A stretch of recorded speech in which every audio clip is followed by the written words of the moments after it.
Welcome to a demonstration of SolarWinds EDR. Today we're going to be taking you through a walk of the EDR dashboard and describing in a little bit of detail what it does and how it works. Thank you very much, Eric. Before we dive into the mechanics of the platform itself, I'd love to talk just briefly about the need for a solution like this. There's a lot of traditional AVs out there. Why is an advanced solution like SolarWinds EDR important? Well, the difference between an endpoint detection and response type of solution over a traditional AV really comes down to the fact that traditional AVs depend highly on signature-based detection, where an EDR system depends on behavior.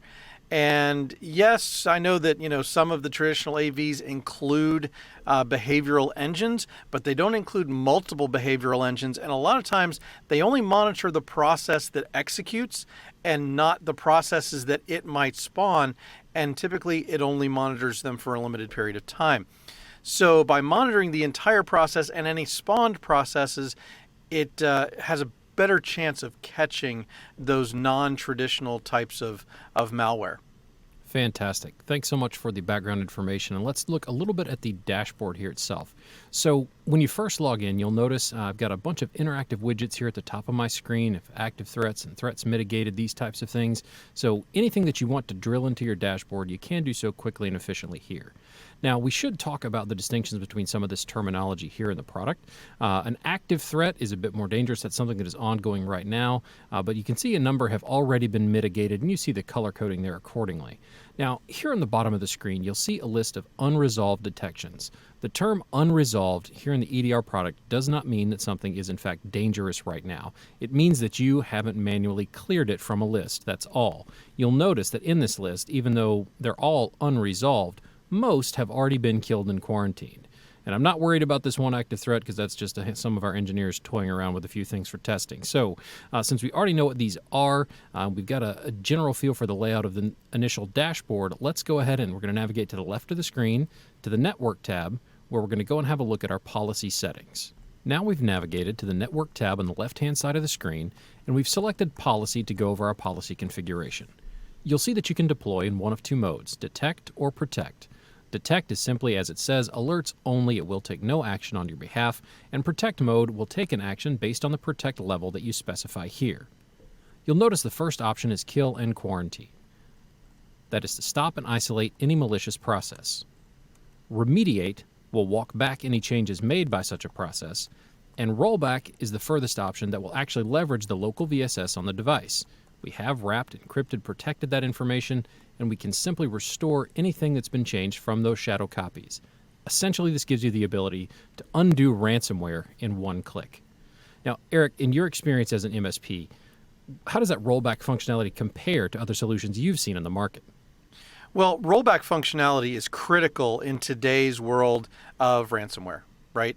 We have backups, and even the ones that work efficiently are slower than being able to do a rollback. If you have a customer whose files get encrypted, it's so much easier to remediate through a rollback using EDR than to go and try and do a restore from a backup. Because especially if you're doing like a full system restore, you've got to go in, you've got to select the files to restore, and it's a process. Whereas the rollback feature is much quicker, especially since it's pulling from shadow copies, which are local to the machine. Absolutely. A much faster process to be sure. And we should point out that while we are leveraging the local VSS, we aren't controlling it here from this policy, so it is important that you make sure those are enabled locally. Also, these Protect levels are all automated responses when you're in Protect mode. You'll always have the option later, which we'll see, to take these actions manually, should you so choose. Up here, we'll have a look at the engines behind the product. You'll notice the first is a reputation score. That's grayed out. You can never disable the known reputation score. Moving on down, there are two sets of DFI engines. Those are deep file inspections. So we're not just looking at what a file is doing, but what is it made of? So looking into binaries and macros, trying to determine if something could be designed in a malicious way. Then we're on to behavior of executables with a dynamic behavioral tracking engine here. So simply we're watching what a process is doing and trying to determine if it's behaving in a malicious way. We have separate engines for all things documents and scripts, whether they're dangerous in and of themselves or otherwise innocuous but have dangerous files embedded in them. We have an engine to track a lateral movement, so it's something attempting to propagate across a network in a way that it shouldn't. And then not all threats are associated with a particular file, so any sort of memory exploit, things of that nature, will be caught by this particular engine. Here we have potentially unwanted applications, so those things that are not necessarily malicious but are typically unwanted in a business environment. Then last but not least, down here in a separate category is the intrusion detection engine. That one is more limited in scope, specifically to PowerShell and the command line. Moving on a bit, we come to the containment option. You'll notice this is labeled as disconnect from network. What we're doing here is blocking the device's ability to communicate with anything other than the EDR dashboard. So it can't send or receive any information from any other device on the network or any other URL. Now you'll notice this is off according to this policy setting. Much like the protect level, if you leave this on, that would be an automated response. That is a bit of a drastic step. It's completely up to you whether you want this to happen automatically when a threat is detected. Most of the other settings are pretty basic. I do want to point out the difference between decommissioning an agent and uninstalling an agent. If you uninstall an agent from EDR, of course, you've removed it entirely. Decommissioning is simply good housekeeping. So you'll notice I can change this number of days here. If a device doesn't communicate with the dashboard at all for whatever number of days that you've specified, it'll be removed, and the use of that license no longer counts against you. However, if the device comes back online and communicates again, it will reappear exactly as you left it. So it's just a good way to keep things straight on the agents that are actually important to you. Now, I do have to point out, we already mentioned that the VSS is not controlled from here. This switch only allows us to capture the snapshots. They must be running locally. It is nice that you have an anti-tamper functionality, preventing the end user from uninstalling it entirely. You can disable the UI altogether for the agent if you so choose, and then scanning on new agents. So there are no scheduled scans as a part of EDR. The engines run on anything that's brought into memory. Therefore, there's no need for a scheduled scan. However, at the moment of install, you can run a complete scan of the device, and you could always initiate a scan manually if you so choose. Now that we've covered our policy settings, we're going to move on to the Analyze tab to have a look at what to do when we actually do detect a threat. You may recall that from our dashboard view where we started, there was a list of unresolved detections. If I select one of these from the list, it's really just a shortcut to the Analyze tab. To begin, we'll select a threat from the list. And on the next screen, we get quite a bit of information. First off, I can see that it's already been killed and quarantined according to my policy setting. This is also where I have the option to manually remediate, roll back, or disconnect from network if necessary. Also, in the center of your screen, you'll see quite a bit of information about the threat itself, what it was, where it was detected, even the engine that detected it. For a bit more detail, we'll move down to the attack overview. Here I can see it was classified as a low-severity event, and if I hover over the graphs to the right, I can see that 2 files were deleted, 2 processes were spawned. This is useful information, but it's not very detailed. So for a bit more, I'm going to move on down to the attack storyline, and here the information gets extremely granular. I can see everything that took place in chronological order, and if I click any event, I don't just see what it was, but even the arguments that were passed one by one. So you can see we're creating here quite the granular audit trail. That particular visual format can be a bit daunting, so if you want it in a more digestible format, the raw data report is here, both for files and processes, and you can download it all. Now, I know that's quite a bit to take in. Eric, can you talk to us a bit from the MSP's perspective? Why is that kind of information useful? This information is important for 2 reasons. Number 1 is the MSP needs this information to go back in and make sure that everything was repaired properly after a malware attack like this. The second reason, and if you haven't experienced this yet, it's a whole lot of fun, I'm telling you, is when for compliance reasons, you need to describe a breach in detail and be able to prove exactly what happened and what didn't happen to whatever compliance agency your client, is responsible to. Excellent. Now, we certainly understand how that information is useful when it's time for an audit.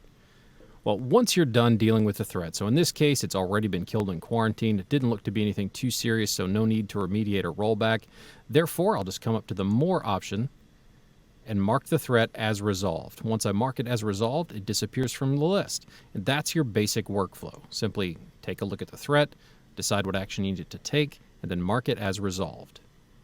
Next, we're going to move on through the next tabs the Applications, Activity, and Reports tab to help you understand how to manage information here in EDR. Well, now we've come to the Applications tab to help us understand what is installed on the endpoints that we're responsible for and what kind of action we should take. So you'll see here, this is just a list, an inventory of all the applications detected on your endpoints, and they're sorted according to a known risk level. And you see on this particular case, we have a lot of critical risk right here at the top of our list. So if I just select one of these, I'll get a pop-out window from the right-hand side that'll explain to me why this is dangerous. This just helps you understand the risks that are in your environment now so that you can go and mitigate them accordingly. Now, Eric, how does a simple list like this, so we're not actually managing the applications from here, it's just an inventory and the sorting known to risk. How is that beneficial on a day-to-day basis for our customers? Well, it lets us know which applications are most at risk and therefore which ones need to be patched more often. Excellent. So just a simple way to keep tabs on what you're going to be held responsible for later. Right, because that's important. If you're responsible for an environment, you're responsible for the environment. And therefore, you need to know what's on these machines. You need to control what's on these machines. So if applications show up that are risky, you need to make sure you're removing them. Excellent.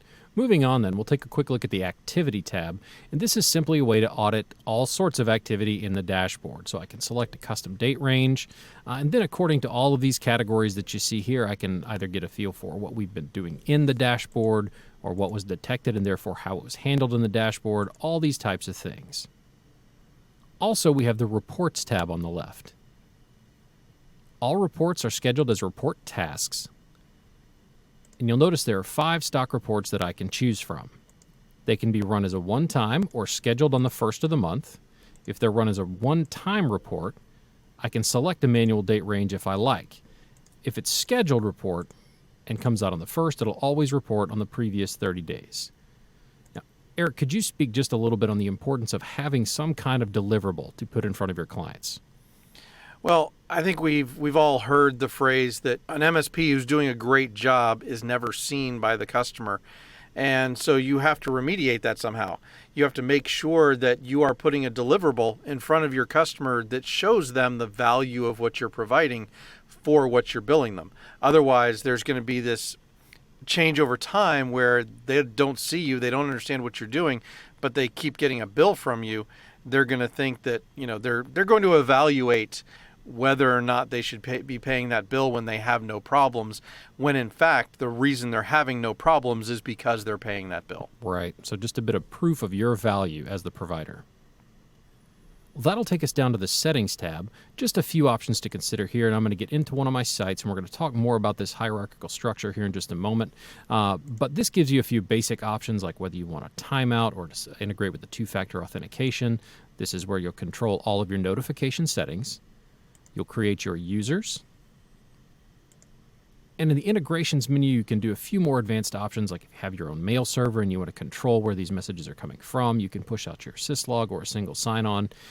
And then lastly, under sites, if I select a site, this one's called the demo site, you'll notice from my actions drop-down, I have the option to duplicate. This is your mechanism for creating a new site. What you are duplicating is things like policy settings and users. Well, now that we've had a quick tour of these final options, we're going to go back to the Network tab to discuss a bit more about the security that's available here in EDR. And now we're back to the Network tab to talk a little bit about the structure of the dashboard and a few more security features. You'll notice in the upper left-hand corner here, I'm currently at the All Sites view. It's important to know at any point in time which site or group that you're looking at. So the general hierarchy inside of EDR is a site, group, device structure. So from here at the All Sites menu, I only have 4 options. However, if I navigate to a particular site, a lot more options become available. So always keep an eye. Are you at the full site view, a particular site, and even then, are you inside of a particular group at any given time? Now, it's important to point out that groups come in 2 varieties, static groups and dynamic groups. A static group is simply a list of devices. A dynamic group is filter-based, and there's a number of filters here that I could choose from to create such a group, and therefore a device will be moved in or out of that group on whether or not it meets certain conditions. Now, it's important to note that a device can only be in one group at a time. Therefore, you want to use the group ranking feature to drag them in order of priority so that they are assigned in the way that you want them. We've already taken a look at the policy settings here.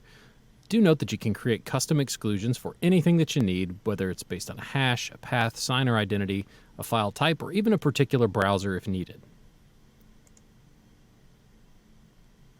Now, personally, I like to discuss this device control option. I think it's a great additional security layer. So it's all rule-based security for USB devices. Let's create a quick example. I'll create a rule called block. My interface here will always be USB. And I'm going to say I'll block a class of USB devices. On the next screen here, I'll select the class. In this case, we'll say mass storage. So if I were to save this rule, no one could walk into this site and simply plug in a USB mass storage device. It won't function. Now, of course, there may be people there that need such a device to do their job. So all we do is come back and create an allow rule as an exception. Now, we won't allow the class, of course, but we'll select a particular vendor, serial, or product ID that we've provided in trust, therefore just narrowing the scope of which type of devices can be used in this environment. Now, Eric, in your experience, how is a rule like this useful, and have you ever used anything like it before? So I actually don't have to just depend on my own experience here. We have data that backs up the fact that users are your biggest danger to your environment. Whether it's a phishing attack or whether it's USB devices, users are the biggest problem. So if you can do anything to mitigate the actions of your users, like using device control, highly recommended. Excellent. Moving on here, we have very similar controls for firewall control. It's all rule-based security. And unlike the device control, we're not creating a new firewall here. This is just a rule for the existing firewall. So if I were to create a block rule in this case, it'll ask me what operating system this is going to apply to. I'll select block. And then I have my menu here. So what are we going to block? A particular port or a range of ports? So simple manipulation of the existing Windows firewall. Packages here is just for your installs. You can download whatever is appropriate for your OS. You can also create a custom blacklist. Now, we've already seen this is a very powerful AI-driven solution, but you can create a custom blacklist if needed. So as long as you have a hash, a SHA value, as you can see, you can have an item blacklisted. The last option here is just site info. It's similar to the sites that we saw in the settings menu. A bit more information about the number of agents and licenses available. I can also duplicate that site, again, to create a new site by duplicating policy settings and users, or I can delete a site from here if necessary. That concludes our basic tour of SolarWinds EDR. Eric, from what you've seen, comparatively to other solutions that you're aware of, in terms of the power and scope of the solution and the simplicity to manage, how is SolarWinds EDR going to serve the needs of the space? SolarWinds EDR really steps up the security footprint of the MSP and the capabilities that they have at their disposal. It allows them not only to catch things better, but it allows them to better control users through device control, better control the firewall through a tenant here in this dashboard rather than individually, and then most importantly, it allows them to do rollbacks and remediations very, very quickly on these devices. Fantastic. We hope you've enjoyed today's demo. Please visit us on the web at SolarWindsMSP.com to request your trial today.